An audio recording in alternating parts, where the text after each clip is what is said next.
espontâneo é uma perda involuntária de uma gravidez que acontece, de acordo com algumas definições, entre as 20, ou seja, antes das 20 ou 24 semanas, sendo que a definição mais consensual é uma perda que acontece antes das 24 semanas, excluindo as gravidezes ectópicas, que são aquelas gravidezes que acontecem fora do útero, e também as gravidezes molares, que são fecundações anómalas, e que seria um vídeo para um outro tema.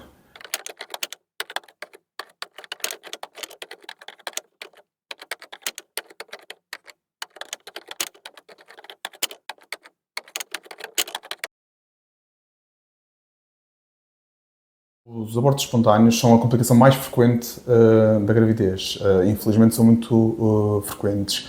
Em cada 6 gravidezes, uma acaba por acontecer um abortamento espontâneo, ou seja, temos 15% de prevalência dos abortamentos espontâneos. Relativamente a uma primeira gravidez ser mais frequente acontecer ou não, sim e não. Ou seja, numa mulher que tenha uma consulta de pré-conceição, otimizar todos os fatores que há para otimizar, não há por ter maior risco do que umas gravidezes seguintes.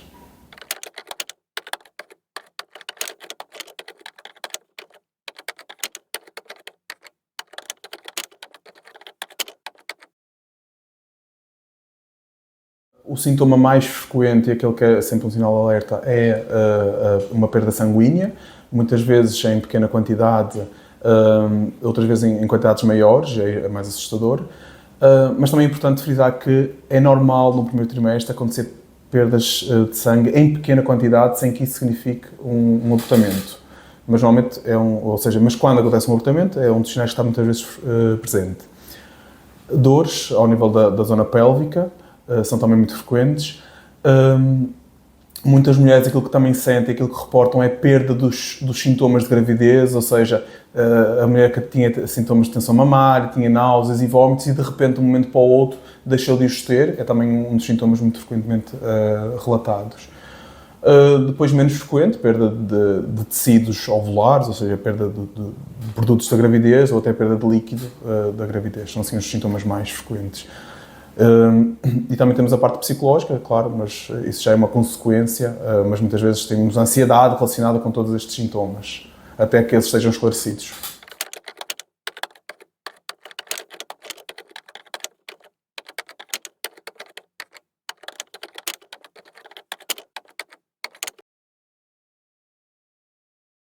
Muitas vezes no início da gravidez, e tendo em conta as alterações fisiológicas da própria gravidez, ou seja, a implantação ou então a própria fragilidade das mucosas que está associada às hormonas da gravidez, pode fazer com que haja pequenos sangramentos, pequenos traumatismos, as próprias paredes da vagina, após relações, após a observação ginecológica. Normalmente esses pequenos sangramentos não significam nada e nada tem a ver com a gravidez, tem a ver com a parte externa, os sangramentos exteriores. Nessas situações não é preciso fazer nada, só a vigilância normal da gravidez. Mesmo que esteja associado a um abortamento em evolução, também em pequena quantidade não há nada que possamos fazer, ou seja, não precisam de ir ficar em stress, ir a correr a uma urgência ou a um médico, porque o que tiver que acontecer nesta fase, infelizmente, vai acontecer. Mas a grande maioria das situações de pequenas hemorragias do primeiro trimestre estão associadas a fatores que não vão evoluir para abortamento espontâneo.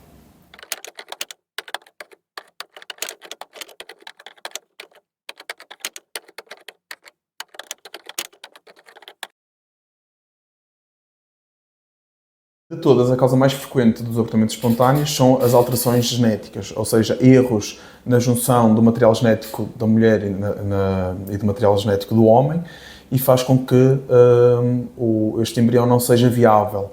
Isto ocorre em 40% a 60% das gravidezes que terminam em abortamento espontâneo.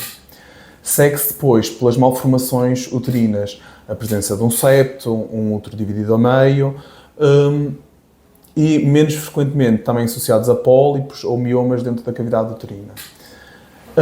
Depois também temos algumas alterações no que diz respeito a alterações hormonais, por exemplo, a patologia da tiroide, quando descompensada, ou seja, não tratada, está muitas vezes associada a abortamentos espontâneos. Também sabemos que uma diabetes não otimizada, a obesidade, um baixo índice de massa corporal, também estão associados frequentemente a abortamentos espontâneos. Alguns estilos de vida, o tabaco, o tabagismo, a obesidade, como já tinha falado, são também fatores de risco para abortamentos espontâneos. Temos ainda outra causa com alguma frequência, que são as trombofilias, nomeadamente as trombofilias adquiridas. O que é isto? O corpo gera autoanticorpos que vão provocar pequenas oclusões dos vasos. É o chamado síndrome antifosfolipídico. É também uma causa relativamente frequente de abortamentos espontâneos. São assim as causas mais comuns.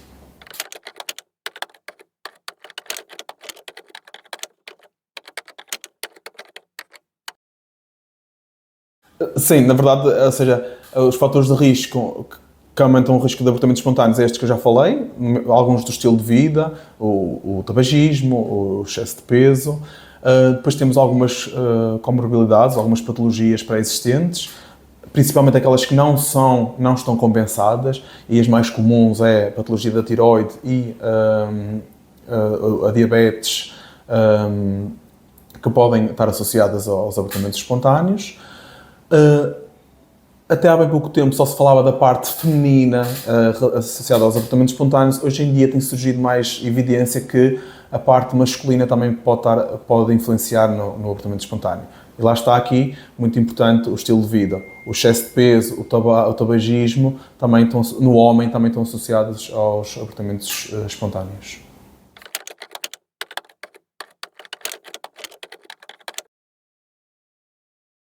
É tudo possível, ou seja, ao contornarmos a maior parte destes fatores de risco, optando por um estilo de vida saudável, controlando as comorbilidades, existe indicação para controlar a patologia tiroideia, existe indicação para controlar a diabetes. E estou a falar destas duas porque são as patologias mais frequentes. Claro que existem muitas outras patologias. Ao tratar e estabilizar uma patologia pré-existente, estamos a prevenir os abortamentos espontâneos.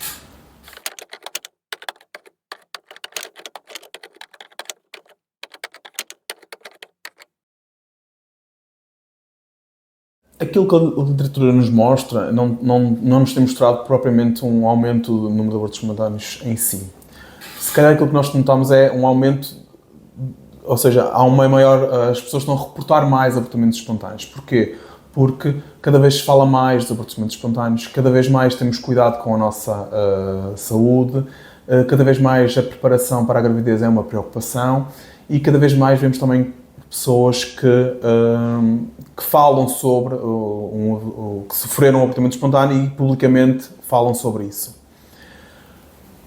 Por outro lado, talvez tenhamos também a assistir a um aumento dos abortamentos espontâneos porque cada vez mais a idade média do primeiro filho é mais tarde na vida da mulher, tendo em conta o estilo de vida que levamos hoje em dia.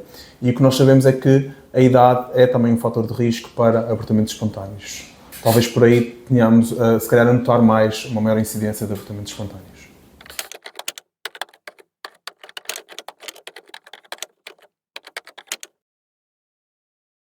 É difícil aconselhar uma idade, porque não podemos impor uma idade biológica para ter filhos, temos de ter em atenção toda uma série de fatores, desde a disponibilidade laboral, a disponibilidade emocional, que a mulher está pronta para ter filhos.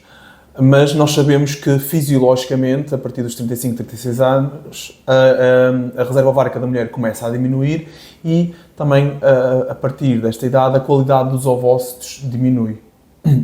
Ao diminuirmos a qualidade dos ovócitos, vamos aumentar o risco de abortamento espontâneo.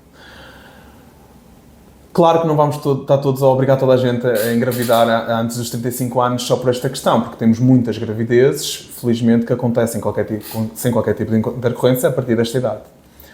O que muitas vezes temos aconselhado é as mulheres que não têm uma previsão a curto prazo para engravidar e que tenham possibilidades, fazer uma preservação da fertilidade.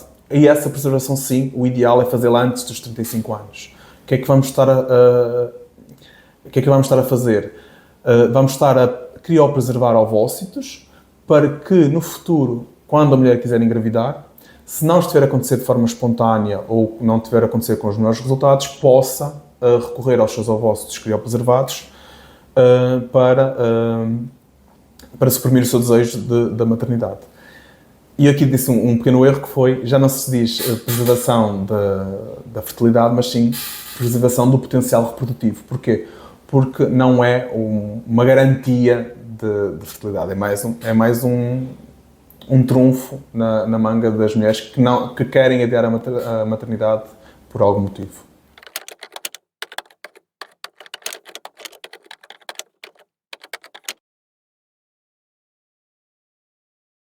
Na Madeira só fazemos este tipo de intervenção em situações de preservação de potencial reprodutivo, em situações médicas, ou seja, um doente com um cancro que vai passar por uma quimioterapia, uma radioterapia, pode fazer preservação para utilizar mais tarde.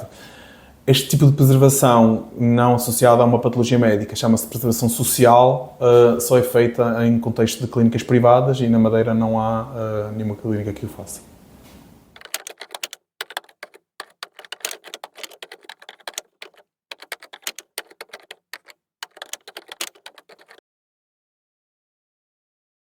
A saúde mental é muito importante no nosso dia-a-dia, principalmente numa situação tão delicada como esta. Em termos de impacto físico, ou seja, muitas vezes as mulheres o que se vão sentir é cansaço, vão ter hemorragia vaginal durante o processo de abortamento espontâneo, podem ter alguma dor durante o processo também de abortamento espontâneo, da expulsão do embrião e dos restos embrionários, que é o nome que utilizamos. E por norma, ao fim de uma semana, duas, esta parte está mais ou menos estabelecida. Da parte psicológica vai depender muito de pessoa para pessoa, a forma como a pessoa lida com este tipo de situações. Há pessoas que provavelmente encaram isto de uma forma mais simples e não necessitam tanto apoio psicológico, enquanto que há outras pessoas que um abortamento espontâneo tem um alto impacto na sua saúde mental e podem precisar de 2 meses ou mais, ou aquilo que for necessário para recuperar. O abortamento espontâneo é um luto, ou seja, é um casal que estava à espera de um filho e de repente esse sonho foi por água abaixo. E é um luto, chama-se luto gestacional. Que a forma como ele é vivido depende muito de pessoa para pessoa, mas sim, eu aconselho fortemente o apoio psicológico, né, neste tipo de situações.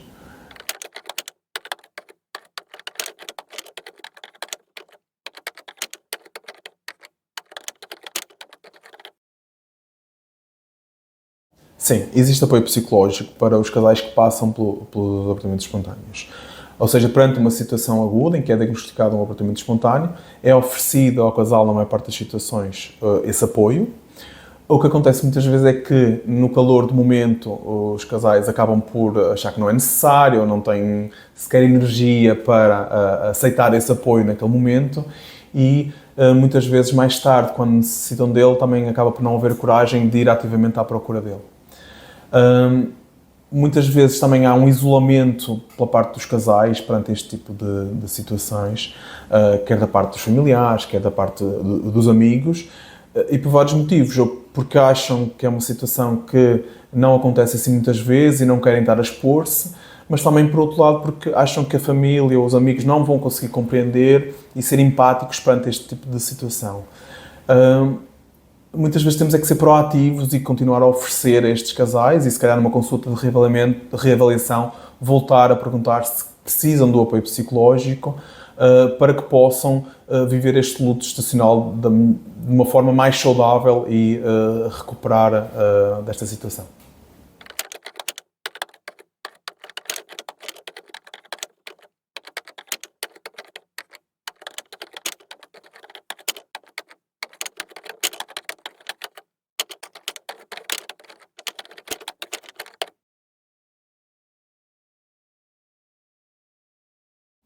Nós sabemos que os abortamentos espontâneos são muito mais prevalentes no primeiro trimestre.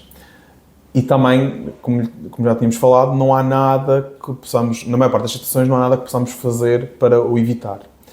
Então é uma forma de proteger os casais, de terem que lidar com um potencial abortamento espontâneo e lidar com o já ter comunicado à família, no trabalho, aos amigos. Claro que aquilo que eu aconselho é: o casal deve pensar como um casal e e pensar ou seja, como vão lidar se acontecer. Preferiam, se acontecesse, ser só uma coisa do casal e eles lidarem como casal, ou ter uma rede de apoio que, se acontecesse, os pudessem aconselhar e ser empáticos e confortar neste tipo de situações. Acho que isto de dizer ou não antes dos primeiros 3 meses é mesmo uma questão muito pessoal e também muito dependente da nossa rede de apoio.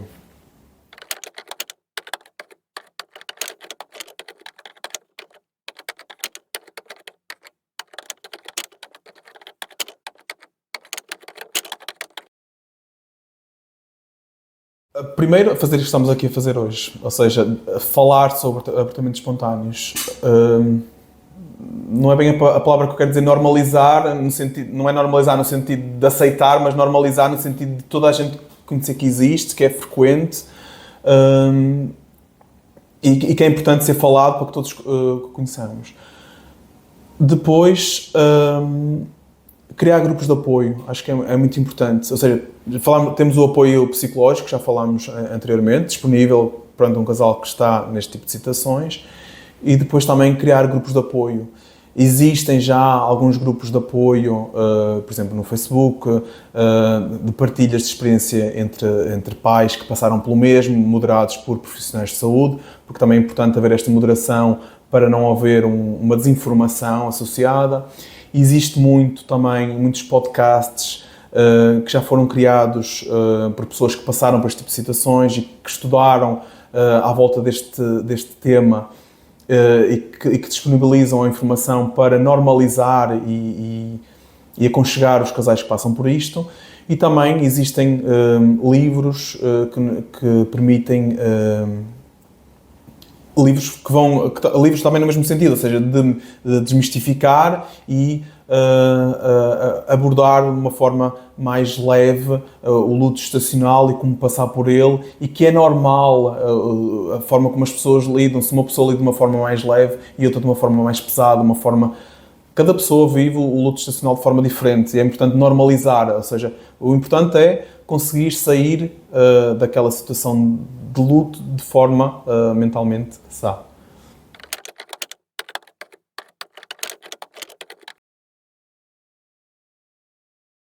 Por exemplo, existe um grupo que, se não me engano, é da Maternidade Alfredo da Costa, que é um grupo do Facebook que se chama Pais Coragem. Existe também uma outra ferramenta que é um livro em inglês, que é o The Baby Loss Guide, que fala das várias etapas do livro, que fala das várias etapas do luto gestacional, explica também os tipos de intercorrências que podem acontecer na gravidez relacionadas com abortamento espontâneo ou morte fetal, e tem alguns testemunhos e também diários de evolução do luto gestacional. São ferramentas importantes neste tipo de situações.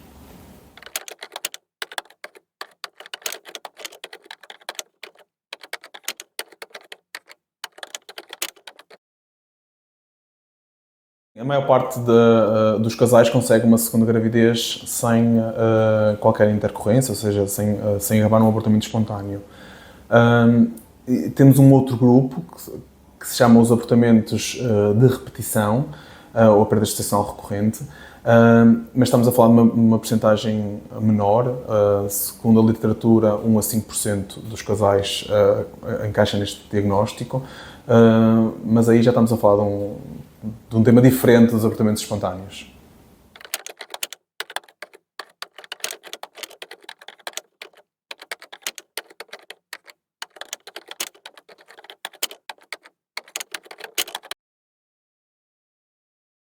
Sim, nós temos abortamentos espontâneos, não é? Que é um episódio isolado, e depois temos os abortamentos recorrentes, ou perda gestacional recorrente, que, de acordo com a Sociedade Portuguesa de Medicina Materno-Fetal, é classificada com 2 ou mais abortos num casal, que podem ser esses abortamentos consecutivos ou intercalados por uma gravidez normal, e quando nós temos 2 ou mais abortamentos, aí desencadeia-nos todo um novo estudo relativamente a este casal, para tentar chegar a uma etiologia destes abortamentos de repetição.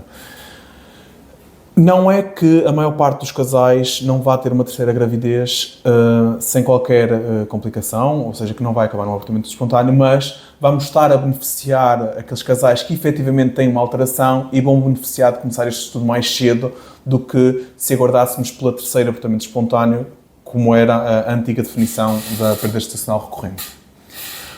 Assim, quando estamos com um casal com este histórico à nossa frente, vamos ter que pedir análises do ponto de vista da função tiroideia, vamos ter que pedir análises ao nível ou seja, avaliar se existe, que comorbilidades é que existem, se estão ou não descompensadas.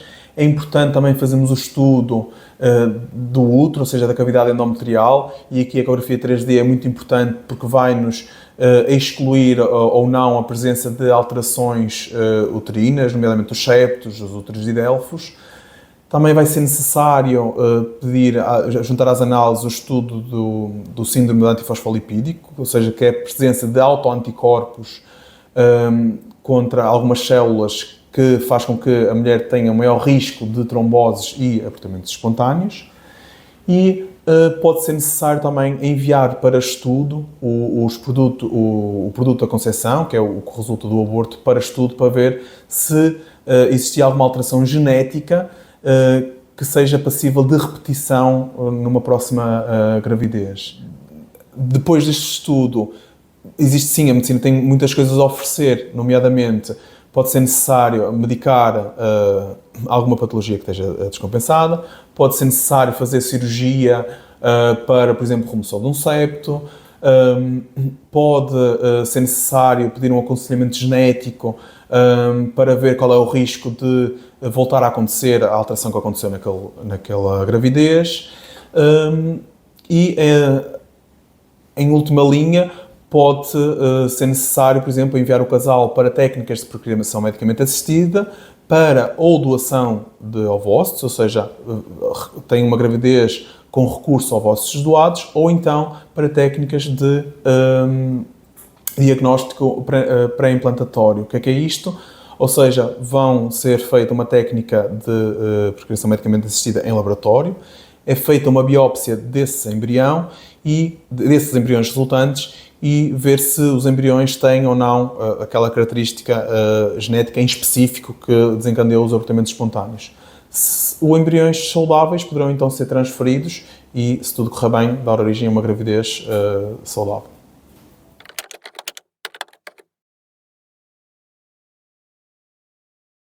A dica mais importante, tendo em conta um casal que planeia uma futura gravidez, acho que é marcar uma consulta de pré-conceição para avaliar o estado de saúde atual e pedir os exames necessários para confirmar o estado de saúde atual e programar da melhor forma a construção de uma nova família.